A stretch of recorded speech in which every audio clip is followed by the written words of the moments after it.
बोलिए दुर्गा माता की जय। प्रिय भक्तों, नवरात्रि का 9वां दिन जो अंतिम दिन है वो माता सिद्धदात्री के नाम होता है। सभी प्रकार की सिद्धियों को देने वाली माता की उपासना, अनुष्ठान, आराधन, पूजा अर्चना और व्रत किया जाता है और ये सभी का कल्याण करती है। तो बोलिए माता सिद्धदात्री की जय। सिद्ध गंधर्व यक्षाधैर्य सुरेरम वैरपी सेव्यमाना सदा भूयात सिद्धिदा सिद्धिदायिनी। बोलिए माता सिद्धिदात्री की जय। मां दुर्गा की नवी शक्ति को सिद्धिदात्री कहते हैं। जैसा नाम से प्रकट है, ये सभी प्रकार की सिद्धियों को प्रदान करने वाली है। नव दुर्गाओं में मां सिद्धदात्री अंतिम है। इनकी उपासना के बाद भक्तों की सभी मनोकामना पूर्ण हो जाती है। इस दिन शास्त्रीय विधि विधान और पूर्ण निष्ठा के साथ साधना करने वाले साधक को सभी सिद्धियों की प्राप्ति होती है। सृष्टि में कुछ भी उसके लिए अगम्य नहीं रह जाता है। ब्रह्मांड पर पूर्ण विजय प्राप्त करने की सामर्थ्य उसमें आ जाती है। मार्कंडेय पुराण के अनुसार अणिमा, महिमा, गरिमा, लघिमा, प्राप्ति, प्राकाम्य, ईशिवत्व और वशित्व, ये 8 सिद्धियां होती हैं।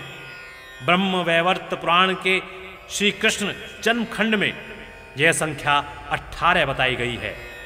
इनके नाम इस प्रकार हैं: अणिमा, लघिमा, प्राप्ति, प्राकाम्य, महिमा, ईशित्व, वाशित्व, सर्वकामावसायिता, सर्वज्ञत्व, दूर श्रवण, परकाय प्रवेशन, वाक सिद्धि, कल्प वृक्षत्व, सृष्टि, संहार करण सामर्थ्य, अमृतत्व, सर्व न्यायकत्व, भावना और सिद्धि। मां सिद्धदात्री भक्तों और साधकों को ये सभी सिद्धियां प्रदान करने में समर्थ है। देवी पुराण के अनुसार भगवान शिव ने इनकी कृपा से ही इन सिद्धियों को प्राप्त किया था। इनकी अनुकंपा से ही भगवान शिव का आधा शरीर देवी का हुआ था। इसी कारण वे लोक में अर्धनारीश्वर नाम से प्रसिद्ध हुए।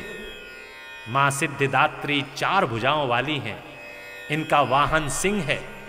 ये कमल पुष्प पर भी आसीन होती हैं। इनके दाहिनी तरफ के नीचे वाले हाथ में कमल पुष्प है।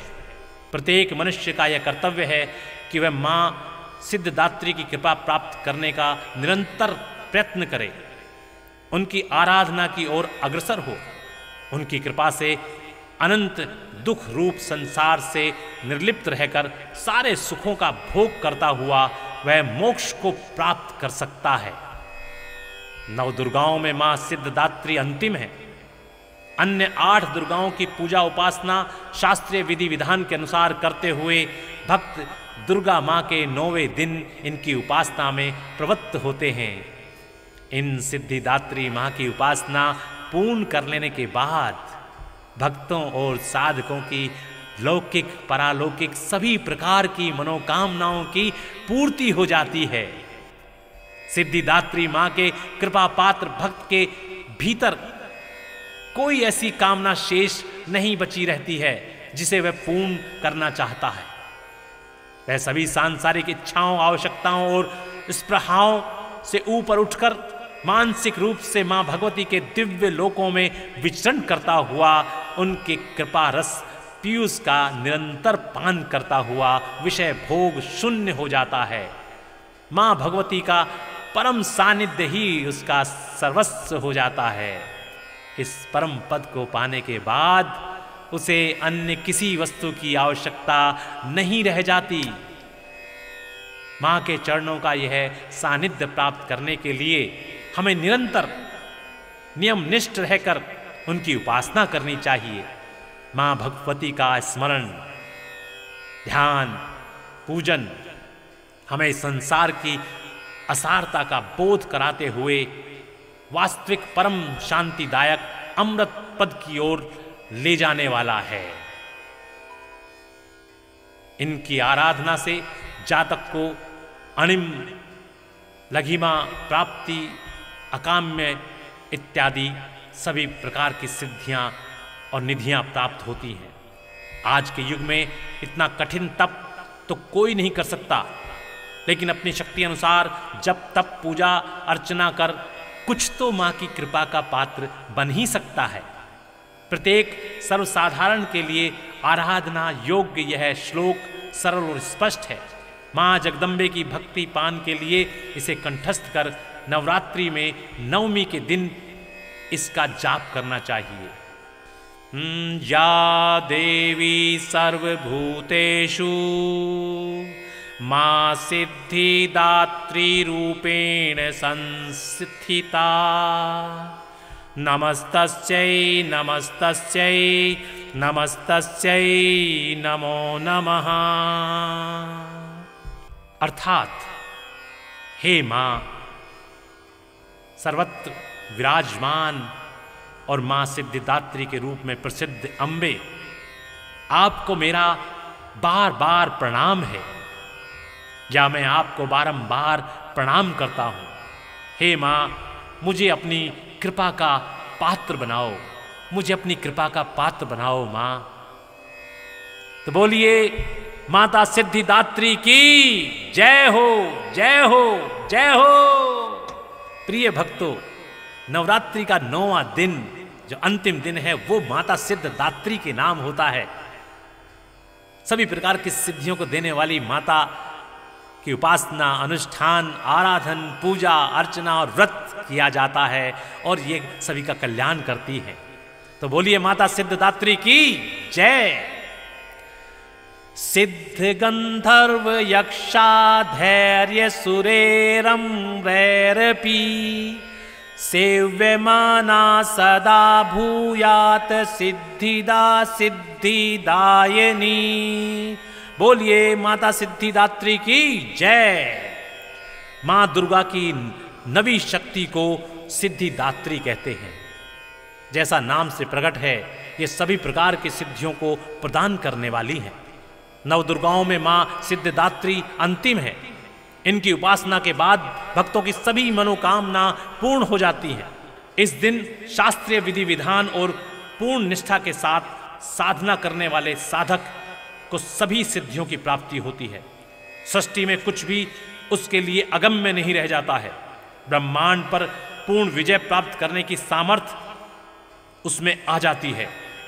मार्कंडेय पुराण के अनुसार अणिमा, महिमा, गरिमा, लघिमा, प्राप्ति, प्राकाम्य, ईशिवत्व और वशित्व, ये 8 सिद्धियां होती हैं। ब्रह्म वैवर्त पुराण के श्री कृष्ण जन्मखंड में यह संख्या 18 बताई गई है। इनके नाम इस प्रकार हैं: अणिमा, लघिमा, प्राप्ति, प्राकाम्य, महिमा, ईशित्व, वाशित्व, सर्वकामावसायिता, सर्वज्ञत्व, दूर श्रवण, परकाय प्रवेशन, वाक सिद्धि, कल्प वृक्षत्व, सृष्टि, संहार करण सामर्थ्य, अमृतत्व, सर्व न्यायकत्व, भावना और सिद्धि। मां सिद्धिदात्री भक्तों और साधकों को ये सभी सिद्धियां प्रदान करने में समर्थ है। देवी पुराण के अनुसार भगवान शिव ने इनकी कृपा से ही इन सिद्धियों को प्राप्त किया था। इनकी अनुकंपा से ही भगवान शिव का आधा शरीर देवी का हुआ था। इसी कारण वे लोक में अर्धनारीश्वर नाम से प्रसिद्ध हुए। मां सिद्धिदात्री 4 भुजाओं वाली हैं। इनका वाहन सिंह है। ये कमल पुष्प पर भी आसीन होती हैं। इनके दाहिनी तरफ के नीचे वाले हाथ में कमल पुष्प है। प्रत्येक मनुष्य का यह कर्तव्य है कि वह मां सिद्धिदात्री की कृपा प्राप्त करने का निरंतर प्रयत्न करे, उनकी आराधना की ओर अग्रसर हो। उनकी कृपा से अनंत दुख रूप संसार से निर्लिप्त रहकर सारे सुखों का भोग करता हुआ वह मोक्ष को प्राप्त कर सकता है। नवदुर्गाओं में मां सिद्धदात्री अंतिम है। अन्य 8 दुर्गाओं की पूजा उपासना शास्त्रीय विधि विधान के अनुसार करते हुए भक्त दुर्गा मां के 9वें दिन इनकी उपासना में प्रवृत्त होते हैं। इन सिद्धिदात्री मां की उपासना पूर्ण कर लेने के बाद भक्तों और साधकों की लौकिक परालौकिक सभी प्रकार की मनोकामनाओं की पूर्ति हो जाती है। सिद्धिदात्री मां के कृपा पात्र भक्त के भीतर कोई ऐसी कामना शेष नहीं बची रहती है जिसे वह पूर्ण करना चाहता है। वह सभी सांसारिक इच्छाओं, आवश्यकताओं और स्पृहाओं से ऊपर उठकर मानसिक रूप से मां भगवती के दिव्य लोकों में विचरण करता हुआ उनके कृपा रस पीयूष का निरंतर पान करता हुआ विषय भोग शून्य हो जाता है। मां भगवती का परम सानिध्य ही उसका सर्वस्व हो जाता है। इस परम पद को पाने के बाद उसे अन्य किसी वस्तु की आवश्यकता नहीं रह जाती। मां के चरणों का यह सानिध्य प्राप्त करने के लिए हमें निरंतर नियमनिष्ठ रहकर उनकी उपासना करनी चाहिए। मां भगवती का स्मरण, ध्यान, पूजन हमें संसार की असारता का बोध कराते हुए वास्तविक परम शांतिदायक अमृत पद की ओर ले जाने वाला है। इनकी आराधना से जातक को अणिम, लघिमा, प्राप्ति, अकाम्य इत्यादि सभी प्रकार की सिद्धियां और निधियां प्राप्त होती हैं। आज के युग में इतना कठिन तप तो कोई नहीं कर सकता, लेकिन अपनी शक्ति अनुसार जब तप पूजा अर्चना कर कुछ तो मां की कृपा का पात्र बन ही सकता है। प्रत्येक सर्वसाधारण के लिए आराधना योग्य यह श्लोक सरल और स्पष्ट है। मां जगदम्बे की भक्ति पान के लिए इसे कंठस्थ कर नवरात्रि में नवमी के दिन इसका जाप करना चाहिए। या देवी सर्वभूतेषु मां सिद्धिदात्री रूपेण संस्थिता। नमस्तस्यै नमस्तस्यै नमस्तस्यै नमो नमः।